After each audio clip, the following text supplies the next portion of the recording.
परमेश्वर ने अपने जैसे आपको बनाया है।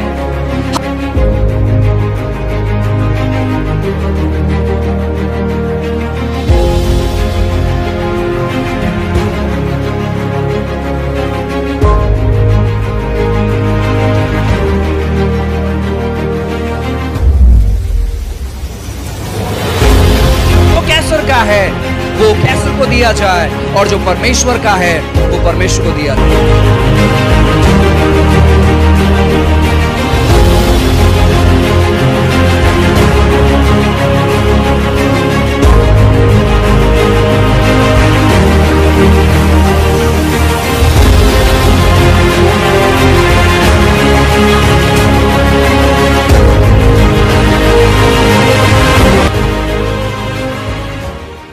लेकिन हमारी जिंदगी बदल जाती है, हमारा जीवन शैली बदल जाता है ना। हमारे जीवन में बहुत सारे परिवर्तन आते हैं, और परमेश्वर हमें योग्य बनाता है चीज़ों को करने के लिए, बातों को करने के लिए। यीशु के पास जब हम आते हैं तो परमेश्वर हमें योग्य बनाता है उस जगह पर खड़े रहने के लिए जिस जगह पर हम कभी खड़े नहीं रह सकते हैं। हालेलुया। सो यीशु मसीह बहुत अच्छे परमेश्वर है, लगातार तौर पर आप विश्वास करें। और मैं विश्वास करता हूं कि परमेश्वर आज किसी के तो हृदय से बातें करेंगे और किसी के सोच विचार में बदलाव और परिवर्तन आप अनुभव करेंगे। साथ ही साथ आने वाले शनिवार को हमारी एक बहुत अच्छी सभा होने पर है, ओपन हेवेंस करके। हम अपेक्षा करते हैं कि प्रभु वहाँ पर बहुत सारी और अच्छी बातें करें। यही जगह पर वो सभा होगी और उसका रजिस्ट्रेशन 100 रुपीज़ है, 100 रुपया है। जब आप इस हॉल के अंदर एंट्री करते हो तो कोई भी चीज़ फ्री नहीं है, ठीक है। ये गलत फहमी है कि चर्च में आने के बाद लोग पैसा देते हैं, ये गलत फहमी है।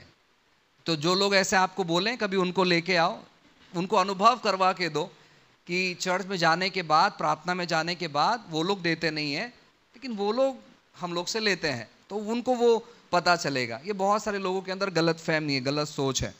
हम जब प्रभु में आए काफ़ी सारे लोगों ने ऐसे कहा कि नहीं, चर्च में जाने के बाद बहुत सारे पैसे आपको मिलेंगे, लेकिन जब हम चर्च में आए तो हमको पता चला कि परमेश्वर हमें उस योग्य बनाता है कि हम लोग देने वाले लोग बन जाते हैं, है ना। पहले जब हम आते हैं तो बहुत सारी अपेक्षाओं के साथ आते हैं कि कुछ तो मिलेगा, कुछ तो होगा, लेकिन जब हम आना चालू करते तो परमेश्वर उस योग्य हमें बनाता है कि हम काफ़ी लोगों को संयोग करते हैं, हम काफ़ी लोगों को मदद करते हैं। सो परमेश्वर उस काबिल, उस लायक हमें बनाता है। सो मैं चाहूँगा कि आप लोग अगर अभी तक अपने पासेस को नहीं लिए हैं तो आप लोग अपने पासेस को आप कलेक्ट कर सकते हैं। पासेस आज हमारे पास अवेलेबल हैं। बाहर से बहुत सारे लोग आ रहे हैं, आउट ऑफ मुंबई के बाहर से बहुत सारे लोग हमें फ़ोन कर रहे हैं सभा के बारे में, और वो लोग यहाँ पर आकर होटल में रुक कर सभा जो है एक दिन का अटेंड कर जाएंगे। तो हम जो लोग लोकल हैं, चेंबूर के हैं, मुंबई के हैं, क्यों ना हम इस सभा का फ़ायदा उठाएं, आकर हम शामिल हो। साथ ही साथ कुछ महीने के बाद, 1 या 2 महीने के बाद हम लोग योजना कर रहे हैं, हमारी जो ईयरली मीटिंग होती है वर्ल्ड चेंजर्स हिस्ट्री मेकर्स, हम उन लगभग 3 दिन का हम मीटिंग का प्लान कर रहे हैं। और मैं जानता हूं कि इसके आगे हमारा कोई भी मीटिंग जो है ना डेप्थ्स में नहीं जाएगा, कर्जे में नहीं जाएगा। हम लोगों के लिए आशीष का कारण ठहरेंगे और प्रभु हमारे लिए आशीष का कारण ठहरेगा। सो इसके आगे हम की कोई भी चीज़ कर्जे से नहीं लेंगे, ठीक है। मैंने आपको कुछ समय पहले मैंने कहा कि ना ही तो मैं कोई चीज़ कर्जे में लूँगा और ना ही तो आप कोई भी चीज़ कर्जे में लें। नो EMI और नो डेप्स। ना ही तो हम घर खरीदेंगे EMIs पे और ना ही तो हम कर्जे में घर खरीदेंगे। परमेश्वर हमें ब्लेस करेंगे, प्रभु हमें आशीषित करेंगे। हमें विश्वास करना है इन चीज़ों के लिए, हमें विश्वास करना चालू करना है। आपको के पास ऐसे कैसे होगा? ऐसे हुआ है, बहुत बार हुआ है, बाइबल में बहुत बार हुआ है और वास्तविक तौर पर भी बहुत बार हुआ है। परमेश्वर के लिए कोई भी चीज़ असंभव नहीं है। परमेश्वर हर एक असंभव चीज़ों को संभव करते हैं। हालेलुया। और आपको इन चीज़ों पर विश्वास करना है, आपको परमेश्वर के वचन पर विश्वास करना है, क्योंकि परमेश्वर का वचन जो है आपका लास्ट एंड रिजल्ट है। लोग आपके बारे में क्या कहते हैं महत्वपूर्ण नहीं है, डॉक्टर आपके बारे में क्या कहते हैं महत्वपूर्ण नहीं है, लेकिन परमेश्वर का वचन आपके बारे में क्या कहता है वो बहुत महत्वपूर्ण है, और आपको उन वचनों के पास पहुंचना है। हालेलुया। आज हम बात करने पर कि कैसे हम अपनी सीमाओं से बाहर आए, ब्रेकिंग द लिमिटेशंस, अपने सीमाओं को तोड़ना। काफी बार जैसे हम इस पृथ्वी पर अपना जीवन बिताते हैं, बहुत सारी सीमाएं जो है शत्रु हमारे मन में डालता है, बहुत सारी जो मर्यादा है वो हमारे मन में आ जाता है और हम उसके बाहर सोच नहीं पाते। ये उदाहरण मैं काफी बार देता हूं और इस उदाहरण के साथ मैं आज की इस सभा को शुरुआत करना चाहता हूं। एक दिन ऐसा होता है, एक छोटा सा बहुत ही प्यारा सा हाथी का बच्चा होता है, बहुत क्यूट, बहुत प्यारा सा सफेद हाथी का बच्चा, और उस प्यारे से नन्हे से हाथी के बच्चे के पांव में जो जू वाले जो लोग होते हैं ना, वो जंजीर बांध देते हैं, बहुत ही मोटा सा जंजीर बांध देते हैं, और वो जो हाथी का बच्चा होता है वो प्रयास करता है उस जंजीर को तोड़ने के लिए। वो खेलना चाहता है, वो यहाँ वहाँ टहलना चाहता है, वो घूमना चाहता है, जो लोग जू में आते हैं उनसे वो मिलना चाहता है, वो अपना सूंड जो है ना, उनको सूंड से छूना चाहता है, लेकिन जंजीर बहुत तेज और बहुत जोरों से बांधने की वजह से वो ज्यादा दूर तक नहीं जा पाता है, वो अपनी सीमा में ही रहता है। और वो हाथी का बच्चा उसी जंजीर के साथ धीरे धीरे वो बढ़ता है, धीरे धीरे वो बढ़ता है, धीरे धीरे वो बढ़ता है, और जब हाथी का बच्चा अपने पूरी शक्ति में आ जाता है, पूरा होशो आवाज में आ जाता है, बड़ा हो जाता है, अब उसने जो बचपन से प्रैक्टिस किया होता है उस जंजीर को तोड़ने का, उसे लगता है कि वो बड़ा हो गया लेकिन फिर भी वो जंजीर उससे नहीं टूटेगा, तो वो जितना लंबा पहले जाता था उतना ही लंबा जाता है और वो वापस अपने जगह पे वापस आता है। लेकिन एक दिन क्या होता है मालूम है क्या? एक दिन वो हाथी जो है ना पागल हो जाता है, और जब हाथी पागल हो जाता है तो वो सब भूल जाता है, अपने बचपन में उसने क्या किया सब भूल जाता है, और वो उस जंजीर को तोड़ देता है। तो कभी कभार ऐसा पागल होना अच्छा है, ठीक है, ऐसा पागल होना अच्छा है। परमेश्वर के वचनों में, प्रभु के बातों में लोग क्या कह रहे हैं, लोग क्या सोच रहे हैं, हमारा विचार धारणा जो है ना हमें किस प्रकार बातें कर रहा है, इन सारे चीजों को बाहर निकाल कर हमें उन सीमाओं को तोड़ना है जो शत्रु ने हमारे मन में बांध के रखा है कि ऐसा तेरे साथ कभी नहीं होगा, ये चीज तू कभी नहीं देखेगा, वो बातें तू कभी नहीं देखेगा। इन सारी चीजों से हमें बाहर निकलना है। हालेलुया। परमेश्वर बहुत अच्छा है। एक वचन पढ़ते हैं, इफिसियों की किताब अध्याय 3 और वचन 20। इफिसियों की किताब अध्याय 3 और वचन 20।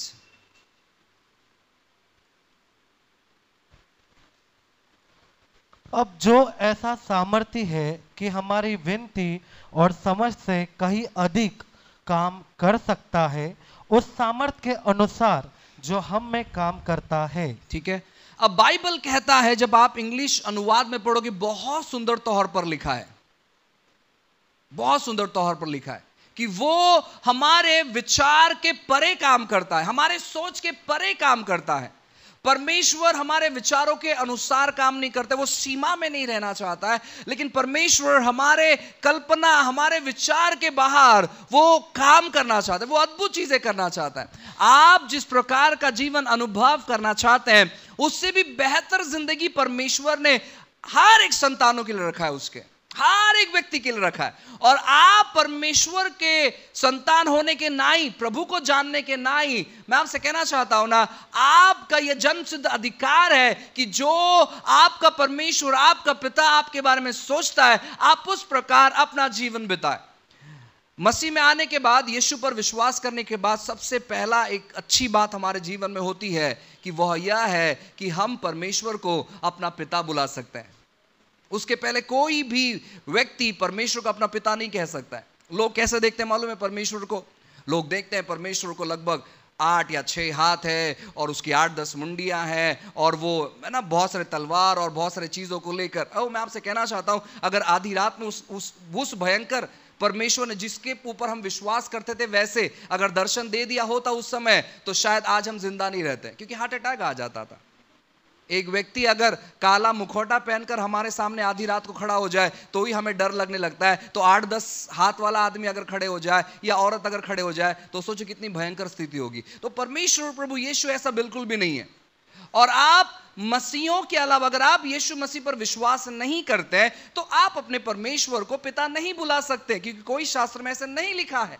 लेकिन बाइबल ही एक ऐसा शास्त्र है जहां पर जब आप यीशु को अपना परमेश्वर मानते हैं तो वो आपको अधिकार देता है उसके परिवार का हिस्सा होने के लिए। आप परमेश्वर के परिवार के हिस्से बन जाते हो और आपको यह चीज बैठकर कल्पना करना है।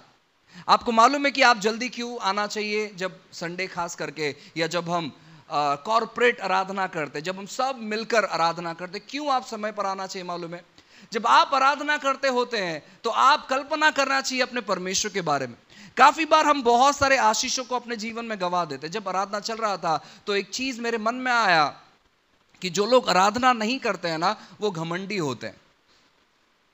जो लोग आराधना नहीं करते हैं वो घमंडी होते हैं, यानी कोई जरूरत नहीं आराधना करने की, वो घमंडी होते। लेकिन जो लोग आराधना करते हैं अपने घुटने को टेक कर, नक मस्तक होकर, यानी पूरी तौर पर वो लेट कर, है ना, परमेश्वर के बारे में सोचना, उसके उपकारों के बारे में याद करना, वर्णन करना परमेश्वर के भलाइयों के बारे में, तो वो है एक नम्र हृदय। और जहां पर परमेश्वर उस चीज को देखता है, परमेश्वर उन बातों को देखता है। जब हम कहते हैं कि नहीं नहीं कोई बात नहीं, हम केवल वचन के समय में जाएंगे, तो हम वो लोग हैं जिसके दिमाग तक वचन पहुंचता है लेकिन दिल तक नहीं उतरता है। आराधना हमें मदद करती है उन वचनों को हृदय तक पहुंचाने के लिए। तो इसीलिए हमें वक्त पर आना, समय से पहले आना बहुत जरूरी है। अगर हमारा चर्च 10 बजे है तो आप 10 मिनट पहले आकर यहां वहां की बातें करने से अच्छा है कि आप आकर बैठे और परमेश्वर के बारे में सोचे, क्योंकि चर्च एक ऐसा जगह है जहां पर आप गलत भावनाओं में नहीं बह सकते। चर्च के अलावा बाहर चले जाओ, बहुत सारे विचार आपको यहां वहां से आएंगे, लेकिन जैसे आप चर्च में प्रवेश करते हो ऐसी कुछ तो बात है जहां पर आपका विचारधारा शुद्ध हो जाता है। आप अच्छी बातों के बारे में सोचने लगते हैं, आप सोचने लगते हैं परमेश्वर के बारे में। ये परमेश्वर का एक बहुत बड़ा देन है कलीसिया, और कलीसिया को स्थापित करने के लिए यीशु मसीह ने अपना खून बहा है। और जब आप आकर बैठते हो और प्रभु के साथ समय बिताते हो तो वहां पर कुछ ना कुछ चमत्कार होता है। वहीं पर परमेश्वर हमारे सोच को बदलता है, वहीं पर परमेश्वर हमारे हृदय के हर एक स्थिति और परिस्थिति को बदलता है। इसलिए हमें कलीसिया में जल्दी आना बहुत जरूरी था कि हम मिलकर आराधना कर पाए। और जब आप आराधना करते हैं, काफी बार भाई ऑल्विन बार बार कहते रहते हैं कि ना आप यहां वहां देखो मत, यहां वहां देखो मत। उनका कहने का मतलब है कि आप प्रभु के साथ जुड़ जाओ। अगर आप यहां वहां देखोगे तो आप जो चीजें परमेश्वर ने आपके लिए रखी है आप उसे अनुभव नहीं कर पाओगे, आप उसे जान नहीं पाओगे, आप उसे अपने जीवन में इस्तेमाल नहीं कर पाओगे। बाइबल कहता है कि एक व्यक्ति था जो देख नहीं पाता था लेकिन वो सुन पाता था। उसने अपना ध्यान लगाया, आंखें तो नहीं थी लेकिन उसने अपना ध्यान लगाया कि लोग क्या कह रहे हैं। उसने लोगों का शोर सुना। और मैं विश्वास करता हूं कि ये जो व्यक्ति है, ये जो भिखारी है, ये अंधा भिखारी, ये बारतुलमै जो है, ये यीशु के बारे में बहुत समय से खोज कर रहा था, क्योंकि वही एक ऐसा पहला व्यक्ति बाइबल में जिसने कहा हे दाऊद के संतान यीशु मुझ पर दया कर। उसके पहले किसी ने भी यीशु को दाऊद के संतान कहकर नहीं पुकारा था। ये वो व्यक्ति था जो यीशु के बारे में अध्ययन कर रहा था, यीशु के बारे में पता लगा रहा था, और उसको मालूम पड़ गया कि यीशु मसीह दाऊद के पीढ़ी का व्यक्ति है, दाऊद के जनरेशन का व्यक्ति है। और जब उसने पुकारना चालू किया तो मैं आपसे कहना चाहता हूं कि परमेश्वर ने उसके दुहाई को, उसकी आवाज को स्वीकार किया और उसने दृष्टि पाई। जब हम अपनी आंखों को बंद करते हैं और जब हम ध्यान लगाते हैं परमेश्वर पर कि उसने किस प्रकार भलाई हमारे जीवन में की है, तो कहीं ना कहीं परमेश्वर से हम जो वो हमारे अंदर ही है लेकिन हम जुड़ जाते हैं पूरी तौर पर। हमारा मन, हमारा सोच विचार प्रभु से जुड़ जाता है और वहीं पर चमत्कार उत्पन्न होता है। इसीलिए जब आप प्रार्थना करते हो तो आप अपनी आंखों, लोग क्या कर रहे हैं, लोग क्या कह रहे हैं, लोग किस प्रकार बर्ताव कर रहे हैं, इनको देखने का प्रयास मत करो। आप बस जुड़ जाओ प्रभु से और परमेश्वर अच्छी चीजों करेंगे। हालेलुया। बाइबल कहता है कि परमेश्वर ने आदम को बनाया और हव्वा को बनाया और उन दोनों को एक कहा कि ये दो नहीं परंतु ये एक ठहरेंगे। अब ये एक जोड़ी के लिए परमेश्वर ने लाखों करोड़ों पेड़ पौधे बनाए, इतना सुंदर तौर पर उनके लिए जगह तैयार किया। आज तक लोग उन सारे चीजों की खोज कर रहे हैं। जब आप फल के मार्केट में जाओगे, जहां पर एक्सपोर्ट इंपोर्ट होता है, बड़ा मार्केट, आप देखोगे कि जो फल आपने कभी नहीं देखा वैसा एक नया फल मार्केट में आ गया। लोग खोज कर रहे हैं, अभी तक खोज जारी है। जब आप नक्षत्र के बारे में पढ़ाई करोगे, ब्रह्मांड के बारे में पढ़ाई करोगे, आपको पता चलेगा कि बहुत सारे हजारों लाखों ग्रह परमेश्वर ने बनाकर रखा है। और साइंस ने लगभग 17-18 ग्रह के बारे में अब तक पता लगाया है। 11 या 12 ग्रह का नाम दिया है और कुछ ग्रह को वो नाम दे रहे हैं। लेकिन लाखों वैसे ग्रह जो है ना, पूरे विश्वमंडल में वो घूम रहे हैं। परमेश्वर ने एक जोड़ी के लिए इतना खूबसूरत तौर पर चीजों को निर्माण किया। देखो, परमेश्वर चाहते हैं कि हर एक चीज जो उन्होंने तैयार किया है, जो उन्होंने बनाया है, उन चीजों पर इंसान राज्य करे। परमेश्वर चाहते कि इंसान चीजों पर राज्य करे, लेकिन परमेश्वर नहीं चाहते कि चीजें इंसान पर राज्य करें। परमेश्वर चाहते कि इंसान चीजों पर राज्य करे, लेकिन प्रभु ये नहीं चाहते कि चीजें इंसान पर राज्य करें। देखो, वहां पर क्या हुआ कि उन्होंने सारा चीज बनाया था, सभी चीज बनाया था उस एक जोड़ी के लिए, लेकिन हुआ क्या कि वो जो एक फल है वो इन पर अधिकार जमाने लगा, वो इन पर राज्य करने लगा। उन्होंने सारे जो पेड़ पौधे फलों से अपना ध्यान हटाकर उन्होंने एक फल पर अपना ध्यान लगाया और वो फल के अधीनता में ये लोग आ गए। परमेश्वर नहीं चाहता है कि उसका जगह कोई ले। परमेश्वर नहीं चाहता है कि कोई दूसरा व्यक्ति आप पर अधिकार जमाए। परमेश्वर नहीं चाहता है कि दूसरी कोई चीज आप पर अधिकार जमाए। और ये सब कैसे हमें पता चलेगा, कैसे हम इन चीजों का अनुभव कर सकते हैं? परमेश्वर को हर वक्त स्मरण करने के द्वारा। काफी बार हम अपने जीवन में इसलिए बहुत पीछे आते हैं क्योंकि हम परमेश्वर की योजनाओं को समझ नहीं पाते। हम किसी भी व्यक्ति का सुन लेते हैं और उसे फॉलो करने लगते हैं। देखो, अगर आप आर्थिक तौर पर आजाद होना चाहते हैं, आप आर्थिक तौर पर समृद्धित होना चाहते हैं, बहुत सिंपल तरीका है। वचन कहता है कि जो थोड़ा बोता है वो थोड़ा काटेगा, जो बहुत बोता है वो बहुत काटेगा। और ये नए नियम में लिखा है। किसी मूर्ख व्यक्ति ने ये प्रचार करना चालू किया कि आपको आपका दशमांश देना जरूरी नहीं, और बहुत सारे लोगों ने ग्रहण किया। अब मैं इस रेवलेशन के पीछे, ये जो क्या कहते हैं, डार्क एजेस से आया हुआ जो रेवलेशन है, इसके बारे में मैं आपको बताना चाहता हूं। आप जब कलीसिया के इतिहास के बारे में पढ़ाई करोगे, जब आप मसीहों के बारे में पढ़ाई करोगे, परमेश्वर जब भी कुछ चीज करने का प्रयास किया, नई बातों करने का प्रयास किया, वो चीज होने से पहले शत्रु ने क्या किया? हमला किया। बाइबल कहता है, जब आप उत्पत्ति की किताब पहले अध्याय को पढ़ोगे, पहले वचन से लिखा गया है कि परमेश्वर ने स्वर्ग और पृथ्वी की रचना की। लेकिन जब आप दूसरे वचन तक पहुंचोगे तो वहां पर लिखा है कि पृथ्वी बेडोल और सुनसान पड़ी हुई थी। एक्चुअली पृथ्वी बेडोल नहीं थी पहले वचन में, पृथ्वी सुनसान नहीं थी पहले वचन में, लेकिन वचन 1 से वचन 2 तक आते आते वहां पर बीच में बहुत सारा चीज हुआ। वचन 1 और वचन 2 के बीच में हजारों साल का अंतर है, और वहां पर बहुत सारी भयंकर चीजें हुई है जिसे डार्क एजेस कहा जाता है, जहां पर शत्रु ने पूरी तौर पर तहस नहस कर दिया था।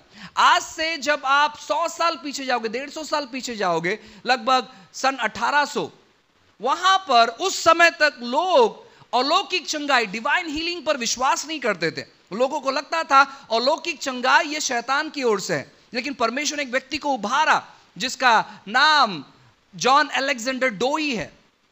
वो व्यक्ति ने इतना अद्भुत तौर पर प्रचार किया, जहां पर परमेश्वर ने उस व्यक्ति का इस्तेमाल किया कि कलीसिया में वापस एक बार चंगाई को लाने के लिए, और फिर लोग विश्वास करने लगे। जब आप 1920 या 1950 के जो सत्र को जब आप पढ़ोगे कलीसिया के इतिहास के बारे में, परमेश्वर ने ऐसा एक मूवमेंट लाया, क्योंकि उस समय तक कलीसिया समृद्धि का अनुभव नहीं करता था। कलीसिया पूरी तौर पर गरीब थी, और उसी की वजह से सुसमाचार आगे नहीं फैल रहा था। परमेश्वर क्यों हमारे जीवन में समृद्धि लाना चाहते? एक कारण की वजह से, कि हम उसका इस्तेमाल करें।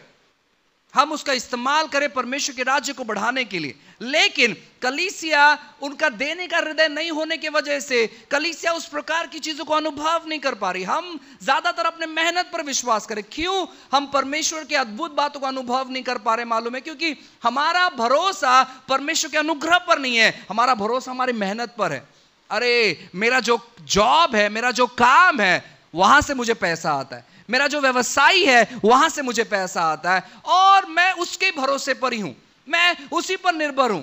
आप परमेश्वर पर क्यों विश्वास नहीं कर पा रहे मालूम है? क्योंकि आपका भरोसा शायद आपके पैसों पर है। अगर आपका भरोसा आपके पैसों पर होगा तो मैं आपसे कहना चाहता हूं कि परमेश्वर ने जो चीजें आपके लिए रखी है, आप उस पर उसको अपने जीवन में लागू नहीं कर सकते, आप अनुभव नहीं कर सकते। अगर आप परमेश्वर की बातों पर अनुभव करना चाहते हैं अपने जीवन में, तो आपको उस पर अपना भरोसा रखना है, आपके काम पर नहीं, आपके व्यवसाय पर नहीं। और आपको जब आप व्यक्तिगत रहते हो, इसको जिक्र करना है बारंबार कि मेरा भरोसा मेरे मेहनत पर नहीं है, मेरा भरोसा मेरे शक्ति पर नहीं है, मेरा भरोसा मेरे बुद्धि पर नहीं है, मेरा भरोसा मेरे टैलेंट पर नहीं है, मेरा भरोसा मेरे व्यवसाय पर नहीं है, मेरा भरोसा मेरे जॉब पर नहीं है, लेकिन मेरा भरोसा परमेश्वर आप पर है, क्योंकि सहायता आपकी ओर से आती है, सफलता आपकी ओर से। आपको ये बोलना है, आपको ये जिक्र करना है, और फिर आपका हृदय आपको बताएगा कि सही प्रकार से आप कैसे आगे बढ़ो। कलीसिया में दरिद्रता का या गरीबी का जो प्रकाशन है, यह शत्रु की ओर से है। शत्रु नहीं चाहता है कि हम उस प्रकार का जीवन बिताएं जिस प्रकार का जीवन परमेश्वर हमारे रखे। मुझे आपके बारे में पता नहीं कि आप किस प्रकार अपना दिन बिताते हैं, आप दिन भर में क्या सोचते हैं, आप किस प्रकार योजना करते हैं, लेकिन मैं पूरे दिन भर में 5% मैं मेरे बारे में या परिवार के बारे में सोचता रहूंगा। ऐसा नहीं कि मैं केयरलेस हूं, मैं अपने परिवार का जितना मुझसे हो सके मैं बहुत अच्छे तौर पर ख्याल रखता हूं, लेकिन 95% मैं सोचता हूं कि कैसे हम ये जो हम अंत के घड़ी में जी रहे, हम अंत के समय में जी रहे, ठीक है, लास्ट आवर कहते हैं इसे, अंत का क्षण। हम अंत के दिनों में नहीं है, हम अंत के क्षण में हैं। सो इस अंत के क्षण में हम कैसे चीजों को शुरुआत करें, कैसे चीजों को करें, मैं इसी के बारे में सोचता हूं।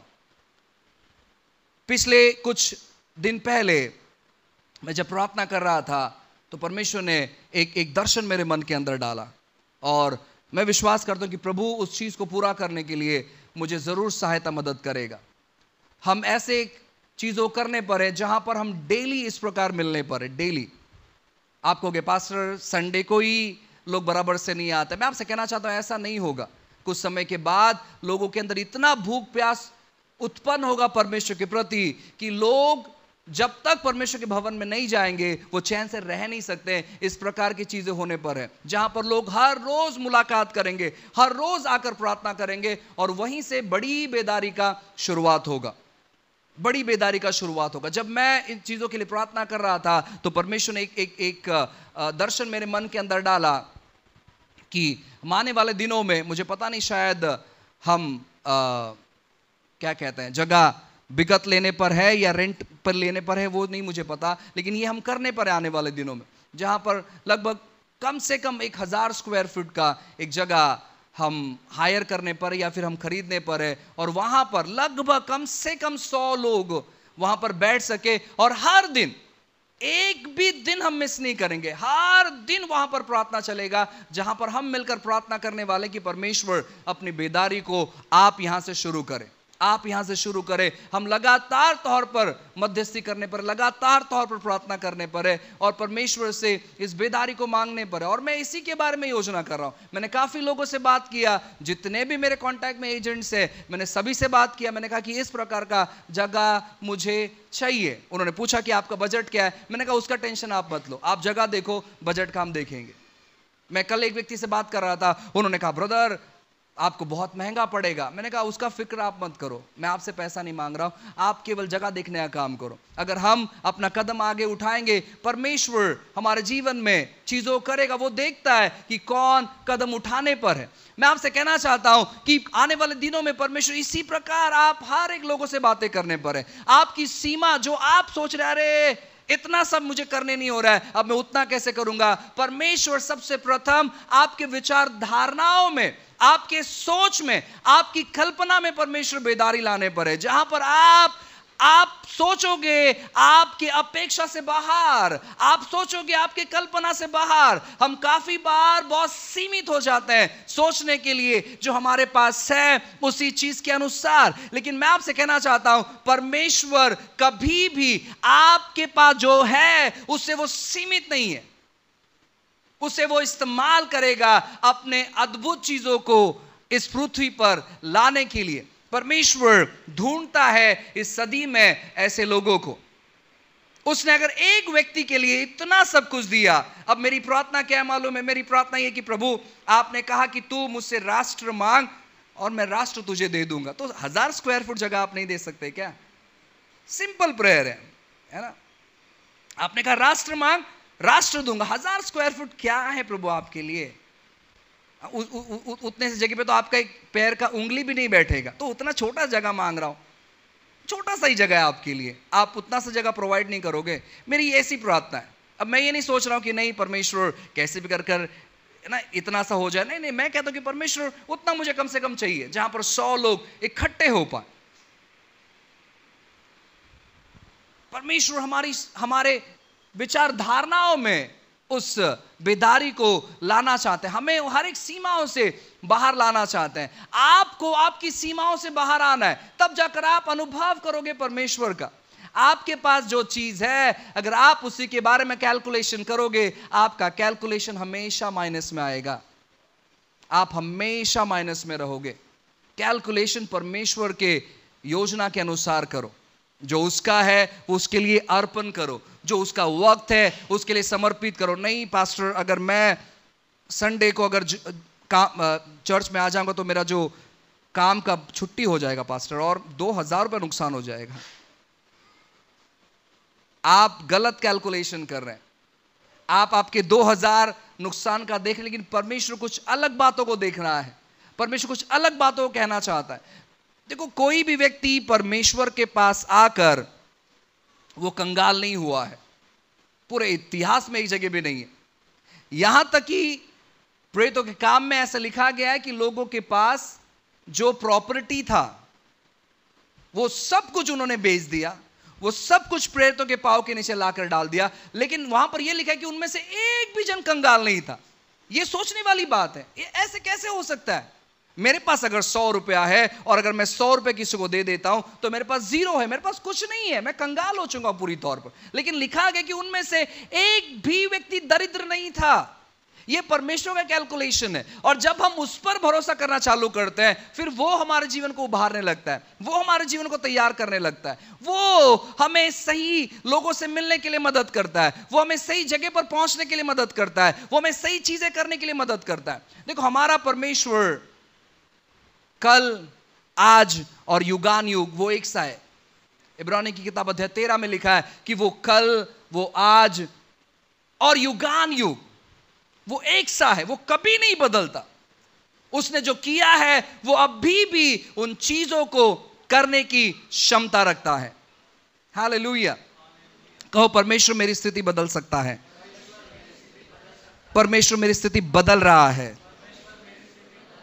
देखो, वो बदल सकता है और वो आपकी स्थिति बदल रहा है। आप जैसे जैसे परमेश्वर की बातों को अपने जीवन में स्वीकार करोगे, वो सारी चीजें, वो सारी बातें जो परमेश्वर ने आपके लिए ठहराई है, आप अनुभव करने लगोगे, आप अनुभव करने लगोगे, आप उन चीजों को अनुभव करने लगोगे। देखो, बाइबल में एक बहुत सुंदर शब्द है जो है प्रभु, जिसका मतलब है मालिक। हम इंग्लिश में कहते हैं, अगर हम किराए के घर पे रहते हैं तो वो जो घर का मालिक है उसको हम लोग लैंडलॉर्ड कहते हैं, घर का मालिक।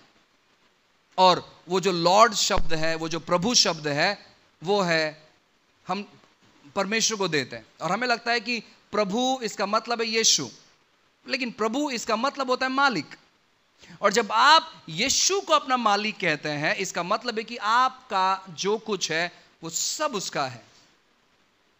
आपने कार खरीदा, हालांकि वो आपके नाम पर रहेगा, लेकिन आपको ये अंदर से जानना है कि वो उसका है, ये वो आपका नहीं है, वो उसका है। और परमेश्वर अगर आपसे कहता है ओके ये जो गाड़ी है ऐसे ऐसे व्यक्ति को दे दे, आप नहीं सोचा ओ ये ऐसे कैसे, मैंने इतना दाम देकर ये गाड़ी खरीदा है और मैंने चलाया भी नहीं है इसे, और आप ऐसे कैसे कह सकते हो कि उसको दे दे? नहीं, वो आपका मालिक है। जब वो कहता है आपको कोई चीज देने के लिए, इसका मतलब है कि वो आपके बारे में सोच रहा है। हम काफी बार क्यों परमेश्वर के बड़े बड़े चीजों को अनुभव नहीं कर पाते हैं? क्योंकि हम सब चीज का मालिक बनना चाहते हैं, हम सब चीज का मालिक बनना चाहते हैं। और परमेश्वर हमारे जीवन में ऐसे चीजों को लेकर आता है और वो छोटी छोटी बातें शुरुआत करता है ये देखने के लिए कि आप कितने विश्वास योग्य हैं। जो थोड़े में विश्वास योग्य रहेगा, परमेश्वर बहुत ऊपर उसको मालिक ठहराएगा, वो आपको अधिकारी ठहराएगा, वो बहुत सारे चीजें आपकी अधीनता में लेकर आएगा। छोटे छोटे चीजों में, जो भी छोटी छोटी बातें आपके पास है, उन चीजों में आप विश्वास योग्य रहिए। आपके पास समय बचता है, आप वो समय का इस्तेमाल करिए परमेश्वर को स्मरण करने के लिए। वो इस समय का इस्तेमाल करिए कि प्रभु आप मुझसे बातें करो, मैं क्या करूं आगे को।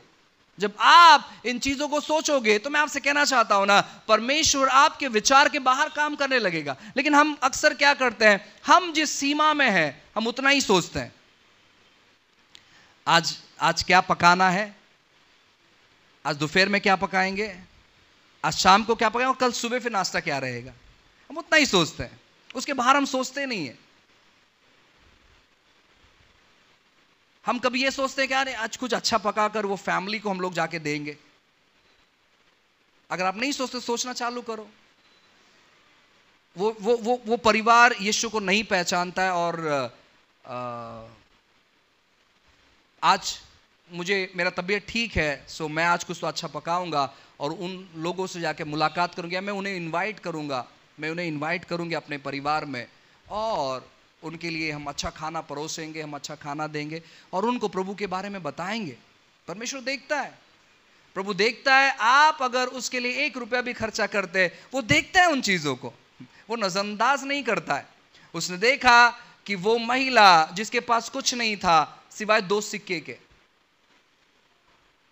किसी महाजन ने अपने जेब से ढेर सारा पैसा लिया और उसने ऑफरिंग में डाल दिया। लेकिन किसी गरीब महिला ने, उस विधवा ने 2 सिक्के लिए, उसके पास उतने ही थे, उसने वो 2 सिक्के डाल दिए। यीशु ने अपने चेलों से पूछा कि तुम्हें क्या लगता है किसने सबसे ज्यादा डाला? और 20 लोगों ने कहा अरे वो जो व्यक्ति आया था ना, उसने बहुत पैसा डाला। अभी 1 हफ्ते के लिए हम रिलैक्स हो गए, कोई टेंशन नहीं है हमको, हम सब कुछ ठीक ठाक कर सकते हैं, हम आराम से रह सकते हैं, आराम से नाव में ट्रैवल कर सकते हैं, सब कुछ ठीक ठाक होगा हमारा। यीशु ने कहा नहीं, तुम शारीरिक तौर पर देख रहे हो, लेकिन मैं उस महिला को देखता हूं जिसके पास कुछ नहीं था सिवाय 2 सिक्के के, उसने उस चीजों को भी अर्पण कर दिया। परमेश्वर आपके दिल को देखता है, प्रभु आपकी सोच को देखता है, प्रभु आपके विचार को देखता है। और परमेश्वर जो चीज है वो देखता है कि वो आप उसके लिए कर रहे हो, वो किसी का कर्जदार नहीं है, वो किसी का कर्जदार नहीं है। हमें लगता है अरे अभी ऑफरिंग डालना है तो जो 10, 20, 50 रुपए उसके ऊपर क्यों डालना है हमें? नहीं, वो देखता है। हम दशमांश साल में 1 बार देंगे, और वो पास्टर दशमांश तो पूरे बाइबल में कहीं नहीं है। जो थोड़ा बोता है वो थोड़ा काटेगा, ये प्रिंसिपल है, ये नियम है। आपको एक व्यक्ति मेरे पास आया कुछ समय पहले, उसने कहा कि पास्टर मैंने कभी दशमांश नहीं बोया, लेकिन देखो मेरा जीवन कितना अच्छा है, मुझे कोई चीज की कमी नहीं है, और मैं दान भी ज्यादा बोता नहीं हूं। मैंने कहा ब्रदर ये प्रभु का अनुग्रह है आप पर, अच्छी बात है, लेकिन इंतजार करो समय का। लगभग 1 साल पहले किसी ने मुझे बताया कि जो नौकरी वो कर रहा था उसे नौकरी पर से निकाल दिया गया। अब मैं ये नहीं कह रहा हूं कि प्रभु ने उसे नौकरी पर से निकाल दिया गया, लेकिन मैं आपको बताना चाहता हूं कि हुआ क्या उसके साथ। वो अपने पैसों पर बहुत भरोसा करता था। वो चर्च आता था, वो प्रार्थना करता था, वो सुसमाचार भी सुनाता था, लेकिन साथ ही साथ वो कुछ ऐसे लोगों के साथ संगति करने लगा जो जुआरी थे। अब ये व्यक्ति अच्छा खासा पैसा कमाता, लेकिन इसको और पैसा कमाना था। प्रभु, मैं प्रार्थना कर रहा हूं कि लॉटरी का टिकट मुझे लगना ही चाहिए। प्रभु आपको कभी मदद नहीं कर सकता इस चीज में। प्रभु आपको कभी मदद करेगा भी नहीं, भूल के भी नहीं करेगा।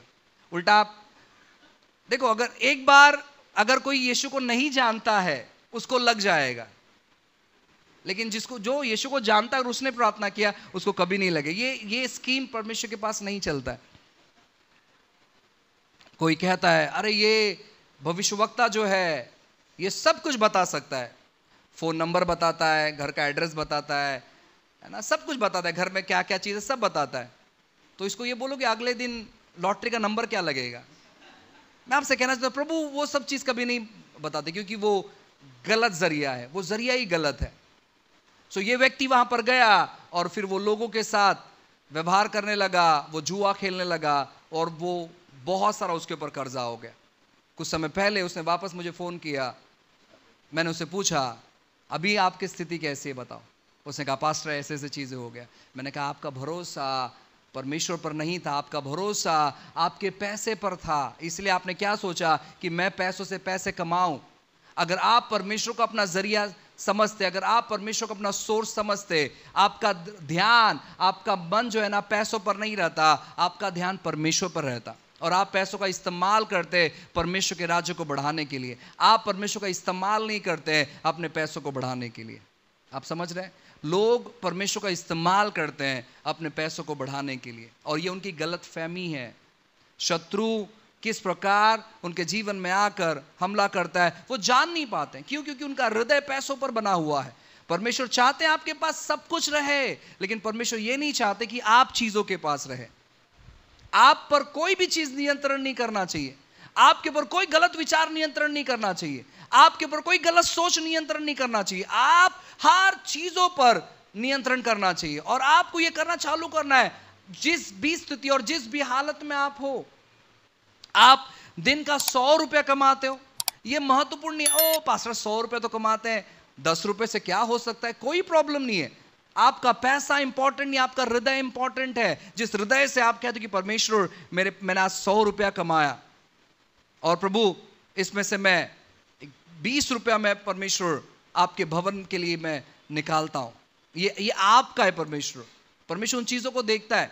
परमेश्वर क्या करता है, वो कहता है ठीक है। फिर वो शायद अगले दिन आपके हाथ में 50 रुपया आता है, आप कहते हो अरे यार कल तो 100 रुपया ईमानदारी से मैंने 20 रुपया निकाला, आज तो 50 रुपये मेरा बिजनेस हुआ है, आज तो मेरे पास खाली 50 रुपये बचा। कोई प्रॉब्लम नहीं है, कोई इश्यूज नहीं है। वापस एक बार अपना सोर्स, अपने इनकम पर ध्यान मत दो कि वही एक जरिया है। नहीं, परमेश्वर आपका जरिया है, परमेश्वर आपका जरिया है। काफी बार हमारे जीवन में ऐसे हालातें आती है कि परमेश्वर देखो मैंने कल सोचा कि मैं सब कुछ सही तौर पर करूंगा, लेकिन आज देखो मेरे पास इतना ही बचा। मैं तो दिन में 500 रुपया कमाता था, लेकिन आज मेरे पास 50 रुपये ही बचा।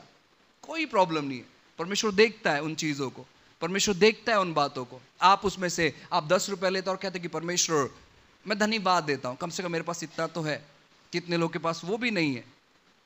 धन्यवाद इन चीजों के लिए। परमेश्वर देखता है उन चीजों को।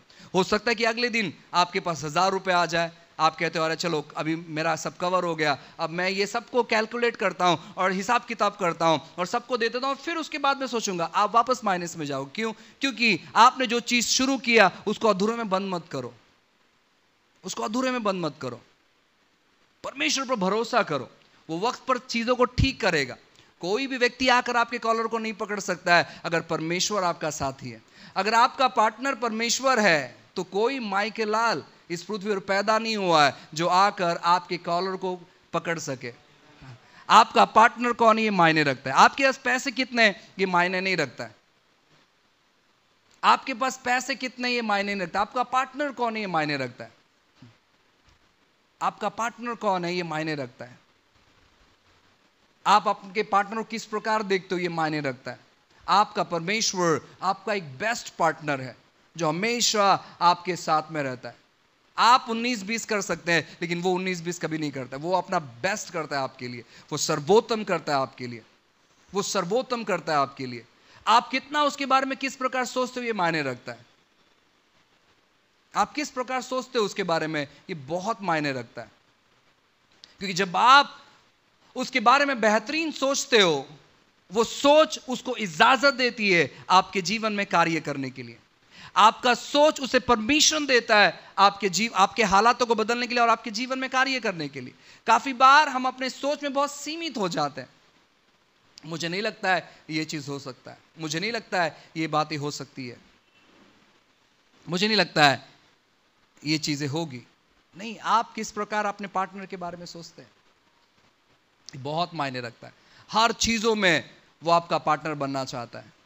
आपके घर गृहस्थी में वो आपका पार्टनर बनना चाहता है, वो आपके कर्जे में आपका पार्टनर बनना चाहता है, वो आपकी समृद्धि में आपका पार्टनर बनना चाहता है, आपके दुख में आपके सुख में वो आपका पार्टनर बनना चाहता है। और जब आप उसको उस प्रकार देखते हो कि वो आपका साथी है, वो आपका पार्टनर है, वो आपको आपके बेकार हालतों में नहीं छोड़ेगा। आपका पति आपको आपके बेकार हालतों में छोड़ सकता है, आपकी पत्नी आपको आपके बेकार हालतों में छोड़ सकती है, आपके माँ बाप और आपके बच्चे आपको बेकार हालतों में छोड़ सकते हैं, लेकिन वो आपको नहीं छोड़ेगा। हम देखते हैं आए दिन कितने डिवोर्स होते हैं, कितने माँ बाप बच्चों को बाहर निकाल देते हैं, कितने बच्चे माँ बाप को बाहर निकाल देते हैं। ये सारे चीज आए दिन हम देखते रहते हैं। लेकिन परमेश्वर हमारा बिल्कुल वैसा नहीं है, वो बहुत अच्छा पार्टनर है। आपको मालूम है बाइबल हमें सिखाता है 2 नियमों के बारे में। एक है जुना नियम, एक है नया नियम। जुना नियम यानी जब यीशु का जन्म नहीं हुआ था, नया नियम यानी जहां पर यीशु का जन्म हुआ। ये 2 जो नियम है, ये 2 वाचाएं हैं, 2 वाचाएं। एक है पुरानी वाचा, एक है नई वाचा। वाचा इसका मतलब है करार। जब आप कोई घर खरीदते हैं तो वहां पर आप एग्रीमेंट पढ़ सकते हैं कि घर का जो मालिक है, मेन व्यक्ति है, वो कहता है कि इस व्यक्ति ने इतने रुपए देकर ये जो प्रॉपर्टी है ये खरीदा है। अब से लाइट बिल का जो नाम है वो इसके नाम पे चेंज होना चाहिए, घर पावती का जो नाम है वो इसके नाम पे चेंज होना चाहिए, और बहुत सारे लॉज वहां पर लिखे जाते हैं।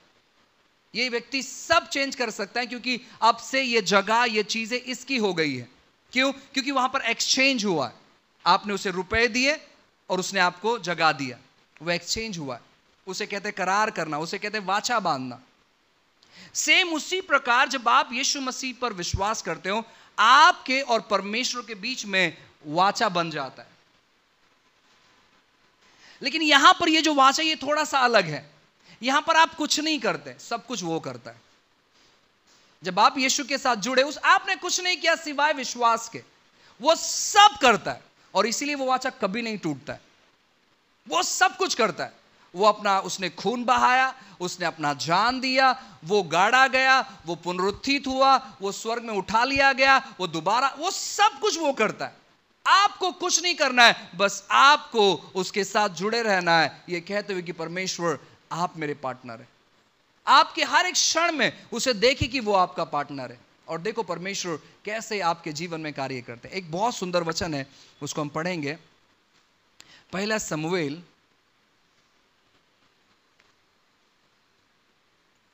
शमूएल की किताब अध्याय 1,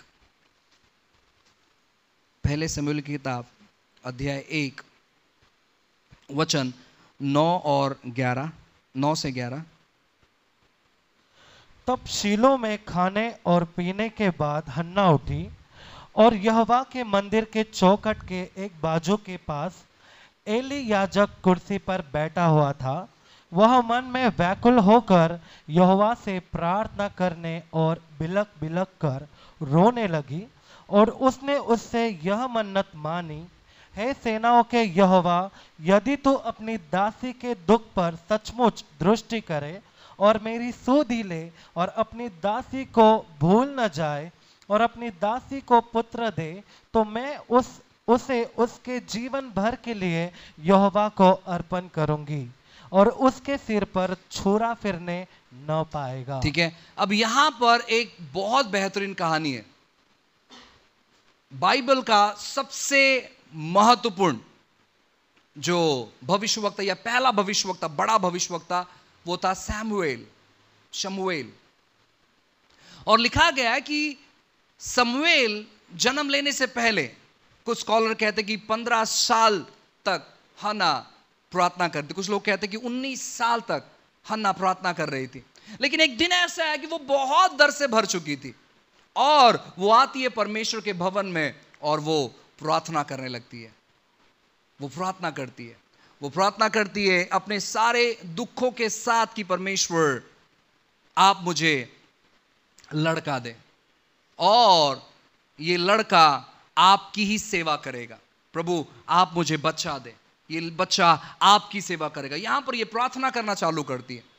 अब यहां पर जब ये प्रार्थना करना चालू करती है, यहां पर बहुत सारी चीजें हो रही है। यहां पर लिखा गया है कि एली जो वहां का, हम मानते कि वो पास्टर था और वो वहां पर बैठा हुआ है। सोचो, हन्ना का पास्टर एली वहां पर बैठा हुआ है, अब ये प्रार्थना कर रही है। लेकिन इस व्यक्ति को क्या लग रहा है मालूम है क्या? इस व्यक्ति को लग रहा है कि हन्ना नशे में है। क्यों? क्योंकि इसके होठ हिल रहे थे, आवाज नहीं आ रहा था, क्योंकि वो पूरी तौर पर टूट चुकी थी।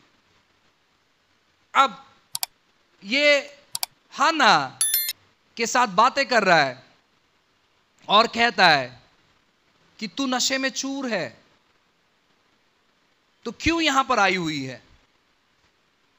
फिर वो उससे बातें करती है और कहती है कि मैं मेरे बच्चे के लिए मैं प्रार्थना कर रही हूं यहां पर। हम काफी बार कुछ बातों को समझ नहीं पाते हैं और हम हमारा ध्यान हमारे प्रार्थना पर से हटाकर हम लोग क्या कह रहे हैं ना उस पर चले जाते हैं। हन्ना की जगह पर अगर मैं होता तो मैं उससे कहता, पास्टर आप आत्मिक नहीं है, आप साइड हो जाओ, मेरे को ध्यान लगाने दो। आप मुझे, है ना, आप रोक रहे हो, आप मुझे इतने समय तक तो मैं आपको आत्मिक ही समझ रही थी क्योंकि वहां पर लेडीज हैं, लेकिन आप नहीं समझ पा रहे आत्मिक चीजों को। उसने ऐसा नहीं कहा, उसने बहुत ही हम्बलनेस के साथ, बहुत ही नम्रता से उसने कहा कि वो वहां पर क्या कर रही है। और बाइबल कहता है कि एली ने उसे ब्लेस किया, एली ने उसे आशीषित किया। और जब एली ने उसे आशीषित किया, इसको मालूम पड़ गया कि प्रभु कुछ तो करेगा अब, और वो वहां से जाती है। देखो उसके आगे क्या लिखा हुआ है, 19 से पढ़ो, 19-20। वे सवेरे उठ यहोवा को दंडवत करके रामा में अपने घर लौट गए और एल्काना अपनी स्त्री हन्ना के पास गया और यहोवा ने उसकी सुधि ली। तब हन्ना गर्भवती हुई और समय पर उसके एक पुत्र हुआ और उसका नाम शमूएल रखा, क्योंकि वह कहने लगी मैंने यहोवा से मांग कर इसे पाया है। ठीक है, अब यहां पर एक बड़ा चमत्कार होता है और बाइबल कहता है कि लगभग 19 साल के बाद परमेश्वर उसे ब्लेस करते हैं एक सुंदर बच्चे के द्वारा, जिस बच्चे ने बड़ा इतिहास रखा। लेकिन यहां पर 2 वचन बहुत इंपॉर्टेंट है, उसको हम पढ़ते हैं। लिखा है 17 और 18 नंबर के वचन में, एली ने कहा कुशल से चली जा, इज़राइल का परमेश्वर तुझे मन चाहा वर दे। उसने कहा तेरी दासी तेरी दृष्टि में अनुग्रह पाए। तब वह स्त्री चली गई और खाना खाया और उसका मुंह फिर उदास न रहा। हालेलुया। जब हम परमेश्वर से ब्लेस होते हैं, जब हम प्रभु से आशीषित होते हैं, हमेशा याद रखिए आपकी निराशा आपको आपके चमत्कार से दूर लेकर जा सकती है। आपका तनाव दर्शाता है कि आप परमेश्वर पर विश्वास नहीं कर रहे। बाइबल कहते हैं कि अब्राहम 100 साल का हो चुका था, अपने शरीर में सूख चुका था, उसका शरीर बूढ़ा हो चुका था, लेकिन वो अपने विश्वास में बहुत मजबूत था। विश्वास यानी वो चीजों को देख रहा था। विश्वास भविष्य के बारे में नहीं होता है, विश्वास वर्तमान के बारे में होता है। आशा भविष्य के बारे में होता है और विश्वास जो है वर्तमान के बारे में होता है। बाइबल कहते हैं कि अब्राहम अपने विश्वास में कमजोर नहीं था। हालांकि वो शरीर में कमजोर था, उसका शरीर सूख चुका था, लेकिन वो अपने विश्वास में बहुत मजबूत था। ये महिला अपने रिश्तेदारों के पास जाकर नहीं रो रही थी, ये महिला अपने दोस्तों के पास जाकर नहीं रो रही थी, ये महिला अपने ससुराल में जो भी उसके मनपसंद लोग हैं उनके पास जाकर नहीं रो रही थी, ये महिला अपने चर्च के लोग के पास जाकर नहीं रो रही थी, ये महिला जाकर रो रही थी परमेश्वर के भवन में, परमेश्वर के सामने, परमेश्वर के सामने। हम काफी बार क्यों चमत्कार को अपने जीवन में अनुभव नहीं करते हैं? क्योंकि हम लोगों का तरस चाहते हैं, चमत्कार नहीं। कोई तो हमें आकर कहे, ओ आप बहुत प्रॉब्लम में है सिस्टर, मुझे देखा नहीं जा रहा है आपका प्रॉब्लम, देखो मुझे भी रोना आ रहा है आपके साथ। लोग इस चीज को चाहते हैं, लोग चमत्कार नहीं चाहते, लोग तरस चाहते हैं। अगर आप चमत्कार चाहते हैं तो अपना वक्त परमेश्वर के साथ मजबूत करें। अगर आप अपने दिक्कतों से बाहर निकलना चाहते हैं, परमेश्वर ने ऑलरेडी वहां पर चीजों को रखा है। हगार ने कहा कि मेरा बच्चा मर रहा है, प्रभु कुछ तो कर। और परमेश्वर वहां पर आता है और उसे कुआं बताता है। ऑलरेडी वहां पर है लेकिन तू देख नहीं पा रही है। परमेश्वर ने सब कुछ उपाय किया है, लेकिन जब आप परमेश्वर को पुकारते हो, परमेश्वर आपको बताता है रास्ता कि देख मैंने यहां पर यह उपाय रखा है। आप लोगों के संपर्क को तोड़े और परमेश्वर के संपर्क में आए। हम काफी बार लोगों के संपर्क में इतने जुड़े रहते हैं कि हम परमेश्वर को नजरअंदाज कर देते हैं। हम लोगों से इतना बात करने में व्यस्त हो जाते हैं कि हम परमेश्वर का समय भूल जाते हैं। ऐसे मत करें। आपका चमत्कार कोई इंसान नहीं दे सकता, आपका चमत्कार देने वाला परमेश्वर, उसके साथ जुड़ना चालू करें। जो व्यक्ति प्रभु के साथ जुड़ा हुआ है, लोग ऑटोमेटिक उसके साथ जुड़े रहेंगे। हालेलुया। जो व्यक्ति लोगों के साथ जुड़ा हुआ है, जरूरी नहीं कि प्रभु उसके साथ जुड़ा रहेगा। बहुत सारे लोग हैं जो लोगों के साथ जुड़े हुए, लेकिन प्रभु उनके साथ जुड़ा हुआ नहीं है। अनेक लोग हैं, हम दुनिया में अनेक लोगों को देखते हैं, लाखों मिलियंस फॉलोवर्स है, 20-20, 50-50 लाख फॉलोवर्स है, लेकिन वो परमेश्वर के साथ में नहीं है। आपके जीवन का सबसे महत्वपूर्ण केंद्र परमेश्वर होने दो। जब आप परमेश्वर को अपना महत्वपूर्ण केंद्र बनाओगे तो आपके परिवार में बदलाव रहेगा। बहुत सिंपल चीज है जानने के लिए कि परमेश्वर किसके साथ में है और किसके साथ में नहीं है। बहुत सिंपल है, आसानी से आप जान सकते हैं। जिस व्यक्ति के साथ परमेश्वर रहता है उसका माहौल पूरी तौर पर अलग रहता है, वो पूरी तौर पर अलग व्यक्ति रहेगा। जिसके साथ परमेश्वर है वो परमेश्वर की बातें ज्यादा करेगा इंसानों की बातों से। जिसके साथ परमेश्वर है, ऐसा नहीं कि वो बहुत गंभीर रहेगा, ऐसा नहीं कि वो बहुत सीरियस रहेगा हमेशा, ऐसा नहीं कि वो मुस्कुराएगा नहीं, वो बहुत ही है ना अपने चेहरे पर 12 बजा, ऐसे बिल्कुल भी नहीं है। लेकिन वो व्यक्ति जो है वो परमेश्वर की उपस्थिति में अगुवाई करेगा अनेक लोगों के। आप जब भी उससे मिलोगे वो आपको परमेश्वर की बातों के अलावा दूसरा कोई बात नहीं बताएगा। हाँ, आपके पैसे की समस्या है, परमेश्वर एकमात्र सॉल्यूशन है। आप बीमार हो, परमेश्वर एकमात्र सॉल्यूशन है। आपके जीवन में ये चल रहा है, परमेश्वर एकमात्र सॉल्यूशन है। वो व्यक्ति आपका मार्गदर्शन करेगा परमेश्वर के पास आपके ध्यान को लाने के लिए। और जो व्यक्ति आपसे बातें करता है परमेश्वर के बारे में, उस व्यक्ति से अगर आप जुड़े हुए हैं तो आप धन्य हैं, आप धन्य हैं। आप अपने परिवार में परमेश्वर की बातों को करें। आपके परिवार में सैल्वेशन क्यों नहीं मालूम है? क्योंकि आप परमेश्वर की बातों को नहीं करते। क्योंकि जहां पर प्रभु का नाम लिया जाता है वहां पर चमत्कार होता ही है। आपको लगता है पास्टर आमच्या घरी आहे ना अशांत वाटत आहे, हो चांगलं वाटतच नाही, चर्चमध्ये बघा किती बरं वाटतंय, पण घरी गुदमारल्यासारखं वाटतंय, तुम्ही देवाचं नावच घेत नाही, आप प्रभु का नाम ही नहीं लेते हैं, आप बस अपने सपने रंगीन करते हैं वहां पर ऐसे होना चाहिए वैसे, लेकिन आप प्रभु का नाम नहीं। अगर आप प्रभु का नाम वहां पर लोगे तो स्थिति वैसे नहीं रहेगी, परिस्थिति वैसे नहीं रहेगी। आज आप खाने में क्या बनाओगे? आज संडे है, आज चिकन लाएंगे, मटन मच्छी क्या बनाएंगे, वो सब बात वो होते ही रहेगा। लेकिन इंपॉर्टेंट क्या है? हर दिन आप अपने परिवार के साथ परमेश्वर के बारे में बातें करते हो। जिसके भी परिवार में सैल्वेशन नहीं है, जिसके भी परिवार में उद्धार नहीं है, जो भी व्यक्ति अभी तक आपके परिवार का प्रभु के पास नहीं आया है, समस्या क्या मालूम है? हो सकता है आप उनके लिए कभी कभार प्रार्थना करते होंगे, उतना काफी नहीं है। उनके पास जाओ और उनको परमेश्वर के बारे में बताओ, परमेश्वर के वचन के बारे में बताओ, परमेश्वर कौन है उनके बारे में बताओ। और जब आप उनको बताओगे, मैं आपसे कहूं, परमेश्वर उन सीमाओं से आपको बाहर लेकर आएगा। शत्रु ने जो जाल बिछा कर रखा है वो वहां पर टूटेंगे। आप अगर पैसों की समस्या में हो, उस हालतों के बीच में परमेश्वर को ज्यादा वक्त दो, प्रभु के वचन के बारे में सीखो, परमेश्वर के वचनों को पढ़ो और देखते ही पैसा का जो समस्या है वो कैसे दूर नहीं जाएगा, कर्जा कैसे दूर नहीं जाएगा। कर्जे की जो शक्ति है, यानी कर्जे को शक्ति मिलती है उसके बारे में ज्यादा बोलने से, परमेश्वर को ज्यादा शक्ति मिलती है उसके बारे में ज्यादा बोलने से।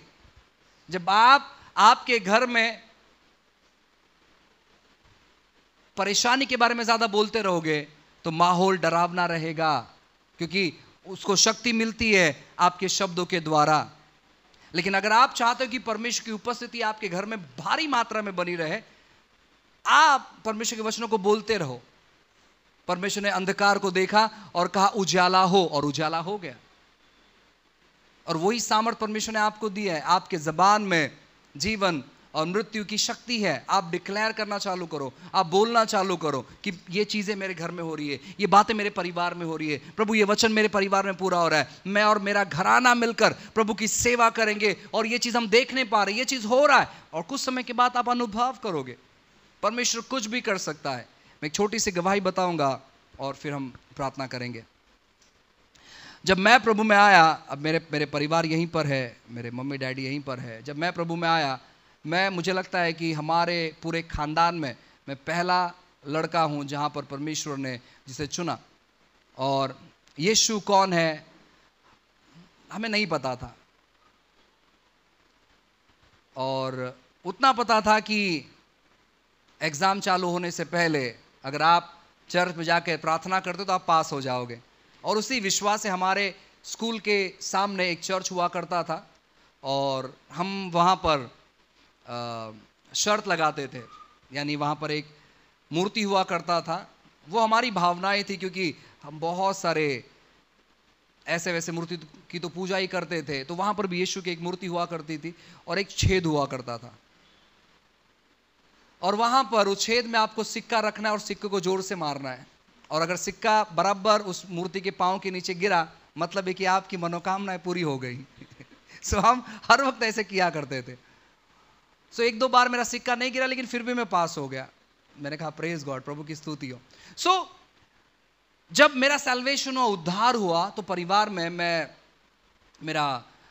बड़ा था और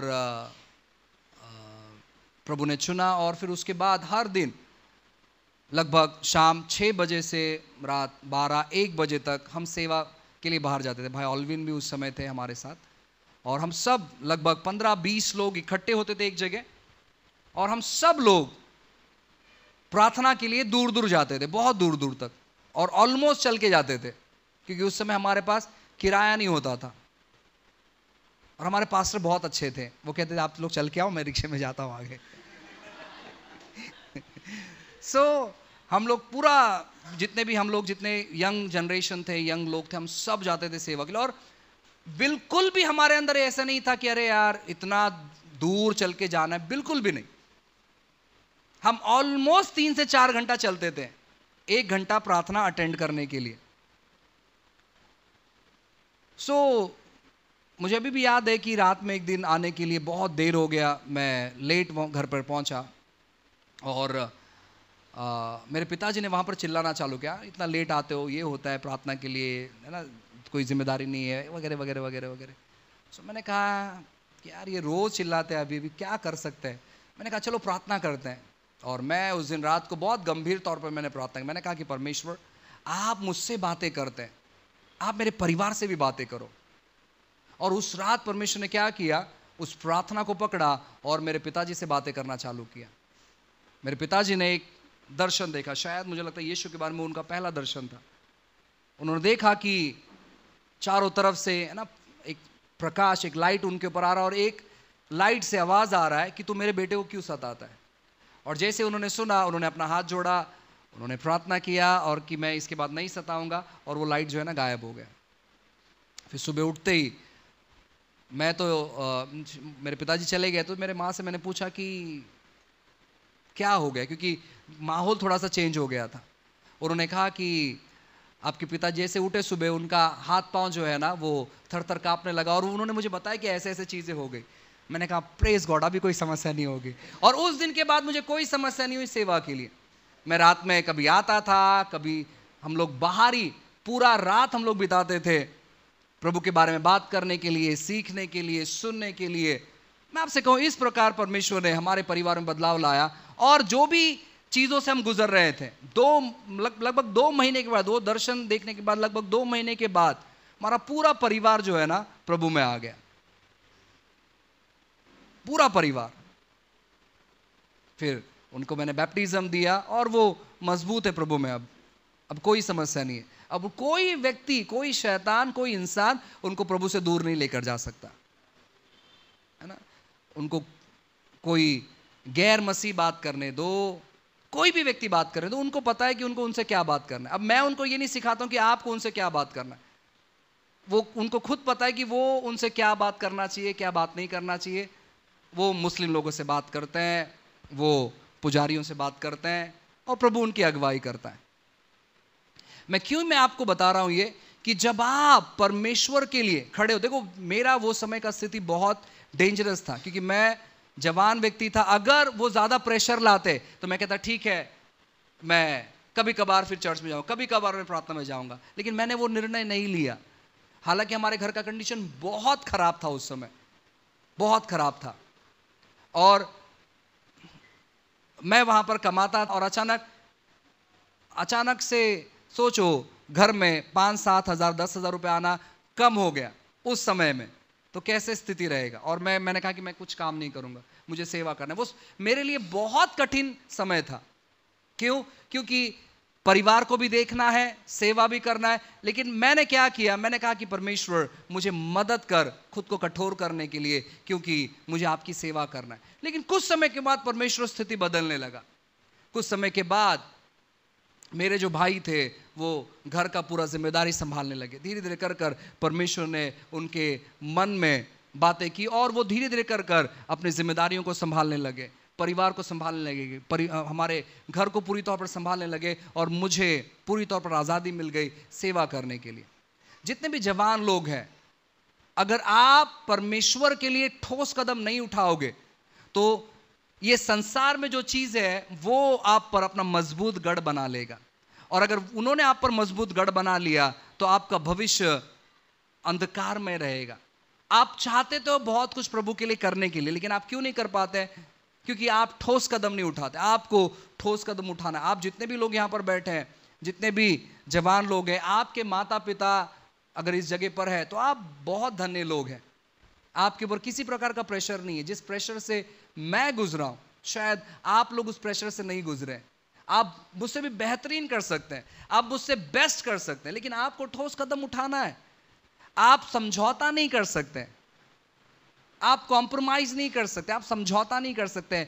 चलो देखते हैं, आगे सोचेंगे। नहीं नहीं नहीं नहीं नहीं। अगर परमेश्वर ने आपको बुलाया है तो आप अपनी सीमाओं से बाहर निकलो, क्योंकि परमेश्वर आपकी सीमाओं को तोड़ना चाहता है।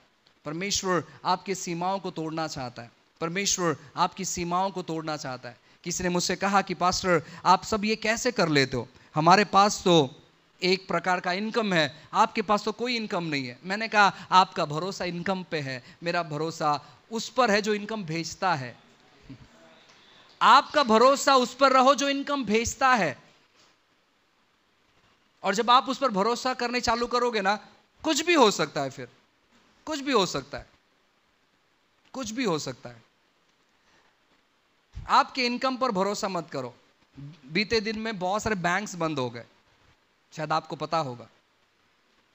बहुत सारे बैंक बंद हो गए और बहुत सारे पैसे डूब गए, क्योंकि बैंक बंद हो गया। अगर बैंक में रॉबरी हो गए, बैंक में चोरी हो गए, तो आपका जो भी पैसा है वो बैंक वाले भरपाई करके नहीं देंगे। आपने पूरा मेहनत किया, 40 साल तक आपने एक एक पैसा जमा करके रखा और 41वें साल में बैंक बंद। आपका भरोसा बैंक पे नहीं रहे, रथ और घोड़ों पर आपका भरोसा नहीं रहे, आपके इनकम पर, आपके प्रॉपर्टी पर आपका भरोसा नहीं रहे। एंड ऑफ द सितंबर बड़ी बारिश आई, 40 फुट पानी आया, आपने बहुत सारा प्रॉपर्टी बनाकर रखा था, वो प्रॉपर्टी पूरा पानी के नीचे खत्म हो गया। ओ, मुझे एक बेहतर घर बनाना था, मैंने सब कुछ एक कर दिया घर बनाने के लिए, और घर पानी में पूरी तौर पर डूब गया, भरोसा खत्म हो गया। आपका भरोसा ये सब चीज पर नहीं रहे, आपका भरोसा परमेश्वर पर है। आपका कर्जा है, कोई प्रॉब्लम नहीं, कोई समस्या नहीं है, कोई टेंशन नहीं है। आप अपना भरोसा जो कर्जे के ऊपर जो है उस पर लगाए। कर्जा धीरे धीरे कर कर पूरी तौर पर वैनिश हो जाएगा, चले जाएगा पूरी तौर पर। आप विश्वास करें, आप ठोस निर्णय ले। मैंने ठोस निर्णय लिया कि मैं सेवा करूंगा, कुछ भी क्यों ना हो जाए, कोई भी सताए, कोई भी कुछ कहे, कोई प्रॉब्लम, मैं सेवा करूंगा। आपको उसी प्रकार ठोस निर्णय लेना है। इसके बाद मैं कर्जा नहीं लूं, कुछ भी क्यों ना हो जाए मैं कर्जा नहीं लूंगा। मैं कर्जा लेने के लिए नकारता हूं। अपने मन को तैयार करें। मैं EMI में कोई चीज नहीं खरीदूंगा। परमेश्वर हर एक चीजों को प्रोवाइड करेगा कैश में खरीदने के लिए। प्रभु मुझे मदद करेगा। आपको डिसीजन लेना, आपको निर्णय लेना है। ब्रदर 20 लाख का प्रॉपर्टी है, EMI पे खरीद लो, 12 लाख में मिल रहा है, नहीं चाहिए, कैश में लूंगा। मैं नहीं लूंगा। कर्जा प्रभु की ओर से नहीं है। परमेश्वर ऐसा डील कभी नहीं करता है। परमेश्वर हमेशा आपको मदद करेगा, आपको सहयोग करेगा। कोई ना कोई व्यक्ति आपके लिए खड़ा रहेगा, किसी ना किसी व्यक्ति से परमेश्वर बात करेगा। जो चीजें आपने मेहनत नहीं की है, वैसे चीजें परमेश्वर आपके जीवन में लेकर आएगा। आपने पैसा इकट्ठा नहीं किया है चीजों खरीदने के लिए, वैसा चीजें परमेश्वर आपके जीवन में लेकर आएगा। आप केवल विश्वास में खड़े रहो, आप विश्वास में खड़े रहो। आज अपने घर पर जाने के बाद आपके तिजोरी में कितना पैसा है उस पर ध्यान मत दो। आपके राशन के डिब्बे में कितना राशन भरा है उस पर ध्यान मत दो। आपके अकाउंट में कितना पैसा है उस पर ध्यान मत दो। अपने घर पर जाने के बाद परमेश्वर के सामने अपने दोनों हाथ उठाओ और कहो, परमेश्वर हम आपको धन्यवाद देते हैं, चीज़ें हमारे पास है, ठीक है, राशन नहीं है, कोई प्रॉब्लम, डब्बे हैं हमारे पास, हमने प्रिपेयर किया डब्बे को। डब्बे अगर आपके गंदे हैं ना, चावल खराब हो गया, थोड़ा 2-4 दाना चावल है, उस डब्बे को साफ करो, परमेश्वर राशन लेकर आएगा। आपका अकाउंट पूरी तौर पर नील हो गया है ना, मिनिमम बैलेंस में चले गया है, आपको क्या करना है, कोई बात नहीं, कोई प्रॉब्लम नहीं। बहुत सारे लोगों के पास अकाउंट भी नहीं है, मेरे पास प्रभु अकाउंट है, आप भेज सकते हैं। परमेश्वर आप भेज सकते, आप जब कहना चालू करो, परमेश्वर किसी ना किसी व्यक्ति से बात करेगा। जरूर नहीं है कि आपको ढेर सारा मेहनत, नहीं, प्रभु किसी से तो बात करेगा, किसी के तो मन से बात करेगा। और शायद हो सकता है कि अगर किसी के मन से बात कर रहा है और कोई कह रहा है कि नहीं मैं उसके लिए नहीं कर सकता, मैं उसके लिए नहीं कर सकता, जब आप प्रार्थना करते हैं परमेश्वर अपने दूत को वहां पर भेजता है उस व्यक्ति से बात करने के लिए, और वो सो नहीं पाएगा रात भर। मैंने काफी बार ऐसे अनुभव किया। मुझे जब कभी पैसों की जरूरत पड़ती है और जब मैं प्रार्थना करता हूं, परमेश्वर किसी ना किसी व्यक्ति से बात करता है। उसे नींद नहीं आती अगर वो जब तक पैसा ट्रांसफर नहीं करता है मुझे। वो कहता है कि पास्टर कल मुझे शाम को लगा कि मैं आपको कुछ पैसा भेजूं, लेकिन मैंने सोचा कि नहीं आपको जरूरत नहीं होगा, लेकिन पूरा रात मुझे है ना वो बार बार वही चीज याद आ रहा था, मैं बराबर सो नहीं पाया। फिर वो अगली बार क्या करते हैं ना, अगली बार वैसे नहीं करते, फिर अगली बार जब प्रभु उनको याद दिलाता है वो अपनी रात खराब नहीं करते। परमेश्वर आपके लिए भी ऐसे करेगा। आप प्रभु के संतान हैं, आप परमेश्वर से अनुग्रह पाए हुए लोग हैं, आप परमेश्वर से फेवर पाए हुए लोग हैं, आप परमेश्वर से कृपा पाए हुए लोग हैं, और उन चीज़ों को आप अपने जीवन में धारण करना चालू करो। आप रिलैक्स बैठो, और जो आपका परमेश्वर है, जो यहोवा ईरे है, वो आपके लिए उपाय करेगा। Jehovah Jireh, he will provides your need, वो आपके सारी जरूरतों को पूरी करेगा। वो अभी भी एक सा है, वो अभी भी एक सा है, वो कभी बदलता नहीं है। वो उसने कल किया, वो आज करेगा, और वो आने वाले समय में भी हमारे साथ करेगा। हालेलुया। आइए हम सब लोग खड़े हो जाए, अपने हाथों को उठाए और प्रभु से कहे कि परमेश्वर मैं विश्वास करता हूं। Thank you lord. हालेलुया। जो भी चीजों की आपको जरूरत है, इस समय हम विश्वास से प्रभु को धन्यवाद दें और उन चीजों को अपने आत्मा में ग्रहण करें। Thank you Lord. जो चीजें है ही नहीं, परमेश्वर उनका नाम ऐसे लेता है मानो कि वो है, और उसने अपने प्रतिमा के अनुसार आपको बनाया है। Thank you Lord. जो बातें है ही नहीं, उनका नाम ऐसे लो मानो कि वो है। जो घर है ही नहीं, जो पैसा है ही नहीं, जो सेहत है ही नहीं, क्या आप उनका नाम ले सकते हैं? अगर आप नाम ले सकते हैं तो वो अस्तित्व में लेकर आएगा।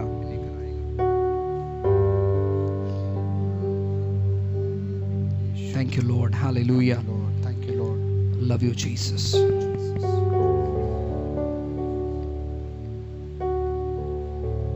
Thank you Lord. वो अच्छा परमेश्वर है। इस समय वो आपसे कहता है, बेटा तू मुझे जानता नहीं था, लेकिन मैं तुझे जानता हूं। आज मैंने तुझे यहां पर लेकर आया।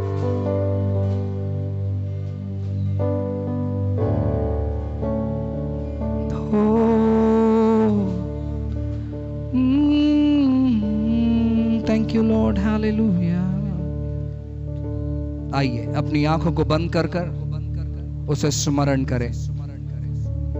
वो आपसे प्यार करता है।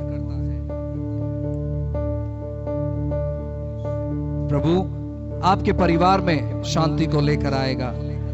प्रभु आपके परिवार में अपने छुटकारों को लेकर आएगा। Jesus, we love you lord, hallelujah.